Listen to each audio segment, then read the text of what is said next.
سلااوتان لێبێتەوە ئەم کاتتان باش بینەرانی خۆشەویستی تەلەڤیزیۆنی کۆمەڵە لەگەڵتانین بۆ پێشکەشکردنی هەواڵەکانی سەر لە بەیانی ڕۆژی سێشەممە سەرەتا سەردەری گرینترین هەواڵەکان کۆبوونەوەی خانشینکراوانی مخابرات لە شارەکانی کوردستان و ئێران، ناڕزایەتی کرێکارانی پێترۆشیمی چەڤار لە ئیلام، بەخشینی خەڵاتی جەمال نەبەز بە زارا محەممەدی لە وڵاتی ئەڵمان، گواستنەوەی دوو بەندکراوی مەحکوم بە ئێدام بۆ بەندی تاکە کەسی زیندانی سنە، سەپاندنی سزای زیندان بەسەر 6 هاوڵاتی خەڵکی شنۆ، خۆپیشاندانی دانیشتوانی شارۆچکەی دوکان لە پارێزگای سلێمانی، بەرزبوونەوەی ڕێژەی نەخوێندەواری لە ئێران و ناڕوونی چارەنووسی نۆ بەندکراوی شۆڕشی ژینان لە زیندانەکانی ئاواز و تاران.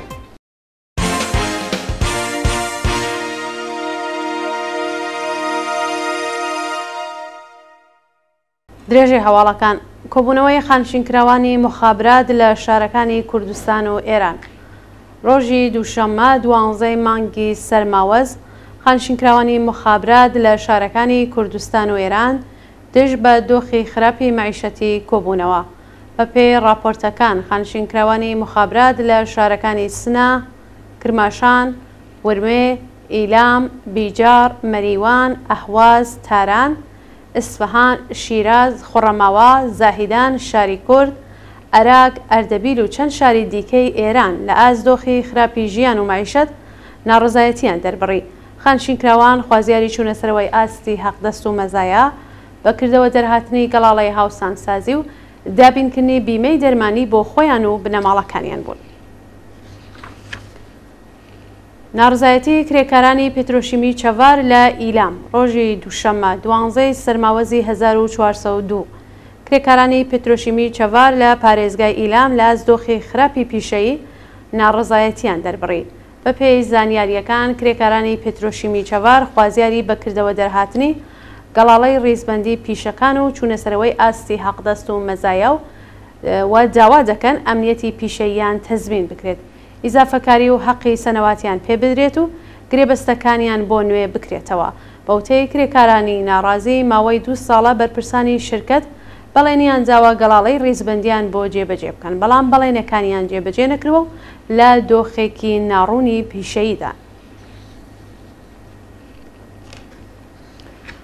بەخشینی خەڵاتی جەمال نەبەز بە زارا محەممەدی لە وڵاتی ئەڵمان ڕۆژی یەکشەممە 12 سەرماوەزی 1402 لە ڕێوڕسمێکی تایبەتدا لە بینای شارەوانی شاری شۆنبێرگی بێرلینی ئەڵمان یەکمین خەڵاتی ساڵانەی جەمال نەبەز پێشکەش بە زارا محەممەدی مامۆستای زمانی کوردی بەندکراوی سیاسی پێشوو ئەندامی دەستەی بەڕێوەبەری ڕێکخراوی کۆمەڵایەتی فەرهەنگی نۆژین کرا.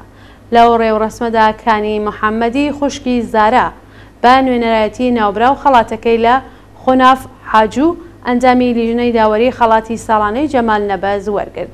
زارا محەممەدی یەکێک لە مامۆستا خۆبەخشەکانی زمانی کوردی و لەلایەن دەستگای قەزایی کۆماری ئیسلامیەوە سزای 5 ساڵ بەندکرانی بەسەردا سەپاوە.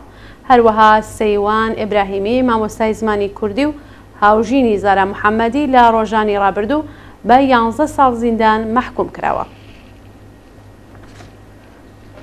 برینداربوونی دوو کۆڵبەر لە سنووری بانە شەوی شەمە 11 مانگی سەرماوەز دوو کۆڵبەری خەڵکی سنە و کرماشان لە کاتی ڕاودونانیان ببورن لەلایەن هێزەکانی ڕژیمەوە لە سنووری هەنگەژاڵی بانە بریندار بوون. بە پێی راپۆرتی کۆڵبەر نیوز هێزەکانی ڕژیم لە سنووری هەنگەژاڵی بانە بە دوای کۆمەڵی کۆڵبەر دەکەون و ڕاستەوخۆ تەقەیان لێ دەکەن. لە کامی ئەو هێرشەدا دوو کۆڵبەر بە ناوەکانی پەرویز پاشنا و نادیار خەڵکی کرماشان و حسام فاتحی خەڵکی گوندی کەرجۆی شاری سنە بەهۆی بەرکەوتنی فیشەک بریندار دەبن.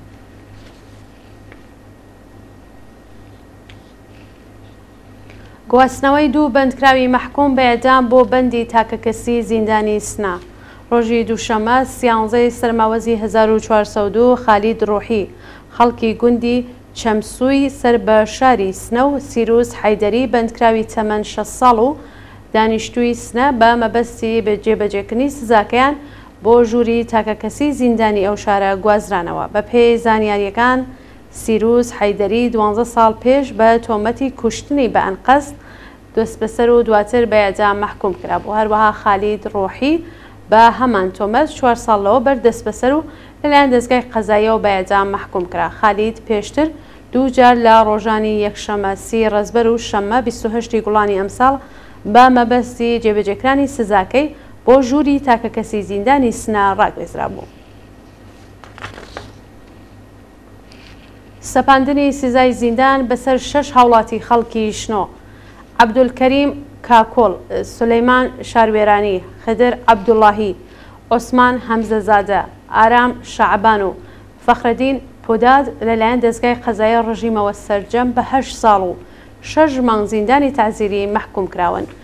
لە ماوەی ڕۆژانی ڕابردوودا هاوڵاتیەک بە ناوی عەبدولکەریم کاکۆڵ خەڵکی گوندی حەسەن نورانی سەر بە شنۆ و سولەیمان شاروێرانی و خدر عەبدوڵڵاهی کە هەردووکیان دانیشتووی شنۆن لەلایەن دادگای ئینقلابی ئەو شارە هەر یەکە و سزای ساڵێک بەندکرانیان بەسەردا سەپاوە. هەروەها ئارام شەعبان خەڵکی شنۆ سزای 3 ساڵ و 3 مانگ بەندکران و فەخرەدین پۆداد خەڵکی گوندی بەیتریان و عوسمان هەمزەزادە خەڵکی گوندی قڕوچایی هەر یەکە و 3 ساڵ و 3 مانگ بەندکرانیان بەسەردا سەپاوە. شانی باسا کە دەستگای قەزایی ڕژیم ئەو 6 هاوڵاتی بە تۆمەتی هاوکاری لەگەڵ یەکێک لە حیزبە نەیارەکانی ڕژیم بە زیندان محکوم کردووە. خۆپیشاندانی دانیشتوانی شارۆچکەی دوکان لە پارێزگای سلێمانی ڕۆژی یەکشەمە 12 مانگی سەرماوەز دانیشتوانی شارۆچکەی دوکان لە پارێزگای سلێمانی هاوکار لەگەڵ ڕێپێوانی مامۆستایان و فەرمانبەران دژ بە نەبوونی کارەبا خۆپیشاندانیان کرد. بەپێی راپۆرتی میدیاکانی هەرێمی کوردستان دانیشتوانی شارۆچکەی دوکان لاس قەتعی بەردەوامی بەرق ناڕزایەتیان دەربڕیوە و خوازیاری چاکسازی لە سیستمی دابەشکردنی کارەبا و نوێژینکردنەوەی ویزگەکان بوون. ڕۆژی ڕابردوو وزەخانەکانی عێراق داخران و تەنیا ئەو وزەخانانە کاریان دەکرد کە کارەبایان هەناردەی مووسڵ و چەند شاری دیکەی عێراق دەکرد. بەوتەی هاونیشتمانیان هێشتا زۆربەی ناوچەکانی عێراق کارەبای دەوڵەتیان نییە و لە 24 کاتژمێردا تەنیا 4 سەعات بەرقیان هەیە. لەلایەکی دیکەوە حکوومەتی هەرێمی کوردستان 1 لەسەر 3 بەرقی هەرێمی کوردستانی هەناردەی مووسڵ و چەند ناوچەی دیکە دەکات. ئێستادا حکوومەتی هەرێم دەیەوێت فروشی کارەبای خۆی بۆ 1500 مێگاوات بەرز بکاتەوە و هەر مێگاوات بە بەغدا بە 32 دلار دەفرۆشێت. جێگەی ئاماژەیەکە لە چەند ڕۆژی ڕابردوودا بەهۆی ناردنی بەرقی هەرێمی کوردستان بۆ مووسڵ شارەکانی دەهۆک، ئامێدیە، زاخۆ، ئاکرێ، بەردەڕەش و گوندەکانی دەوروبەری کارەبایان نەبووە. مانگرتنی دوکانداران و کاسبکارانی بەندەرگەناوە لە بەردەم فەرمانداری ڕۆژی دووشەممە 13 سەرماوەز بۆ 9مین ڕۆژ لەسەر یەک دوکانداران و کاسبکارانی بەندەرگەناوە مانیان گرت و لە بەردەم فەرمانداری کۆبوونەوەیان بەڕێوەبرد. بەپێی راپۆرتەکان ناڕازیان بەڕاخستنی سفرەی بەتاڵ درێژیان بە ناڕزایەتیەکان لە دژی سیاسەتە ئابوووریەکانی کۆماری ئیسلامی داوە. بازاڕیان خوازیاری هەڵوەشانەوەی بڕیاری دەوڵەت بۆ هاوردەکردنی کەلوپەل لە ڕێگەی لێنج و تەرخیسی ئەو کەلوپەلانە بوون کە لە گومرگدا دەستی بەسەردا گیراوە. ناڕزایەتی کرێکارانی پەیمانی شاغڵ لە پرۆژەی ئاویاری کارونی شوشتەر ڕۆژی دووشەممە 13 سەرماوەزی 1402 کرێکارانی پەیمانی شاغڵ لە پرۆژەی ئاویاری شرکەتی کشت و سەنعەتی کارون لە شارستانی شوشتەر لە ئازدۆخی خراپی پیشەی و مایشەتی ناڕزایەتیان دەربڕی. بەپێی راپۆرتەکان کرێکارانی پەیمانی شاغڵ لە شرکەتی کشت و سەنعەتی کارونی شوشتەر خوازیاری چوونەسەرەوەی ئاستی حەقدەست و مەزایە بەپێی هێڵی هەژاری، گۆڕانی گرێبەستەکان، دابینکردنی ئەمنیەتی پیشەیی و بیمەی دەرمانی کارامە بوون. ئەوتەی کرێکارانی ناڕازی پاش 15 ساڵ کارکردن هێشتا دۆخی پیشەییان یەکلایی نەکراوە و لە بلاتەکلیفیدا ماونەسەوە. لە سێدارەدانی بەندکراوێکی بەلوچ لە زیندانی جیرۆفت بەیانی ڕۆژی دووشەممە 13 مانگی سەرماوەز حکمی ئەعدامی بەندکراوێکی بەلوچ بە ناوی فرەیدون نەسیری نەژاد لە زیندانی ناوەندی جیرۆف جێبەجێکرا. بەپێی راپۆرتەکان فرەیدون نەسیری نەژادی تەمەن 33 ساڵ لە ساڵی 99 هەتاوی بە تۆمەتی پەیوەندیدار بە مادەی هۆشبەر دەست بەسەر و دواتر لەلایەن دەستگای قەزایی ڕژیمەوە بە ئەعدام محکوم کرابوو. ئەو بەندکراوە 2 ڕۆژ لەوە بەر دوایین دیداری لەگەڵ خێزانەکەیدا کردو و بەیانی ڕۆژی دووشەممە لە 3 دارەدرا. بەرزبوونەوەی ڕێژەی نەخوێندەواری لە ئێران بە گوێرەی ئەو ئامارانەی لە زاری بەرپرسانی ئێرانەوە بڵاو دەکرێنەوە ژمارەی ئەو منداڵانەی لە وڵاتەدا دەرفەتی خوێندنیان لەدەستدەدەن ڕوو لە زیادبوونە و بەشێک لە پارێزگاکانیشی لەوانە سیستان و بەلوچستان زۆرترین ئاماری منداڵانی دوورکەوتوو لە پرۆسەی خوێندنی تێدا تۆمارکراوە. زۆرینەی قوتابیانی سنووری پارێزگای سیستان و بەلوچستان بەهۆی کەمی قوتابخانە، نەبوونی مامۆستا و نەبوونی سرویسی گواستنەوە ناچارن ڕێگای دوور ببڕن تاکو و دەگەنە قوتابخانە. نوێنەری چابەهار لە مەجلیسی ئێران دەڵێت هۆکاری بەرزبوونەوەی ڕێژەی واسهێنانی منداڵانی ئەو پارێزگایە لە خوێندن هەژاری و گرفتی هاتوچووی قوتابیانە. بەوتەی بەرپرسانی ئاموزش و پەروەرشی ڕژیم لە هەر سەد قوتابی ئەو پارێزگایە 40 کەسیان ناتوانن ڕوانامەی کۆتایی ئامادەیی بەدەست بێنن.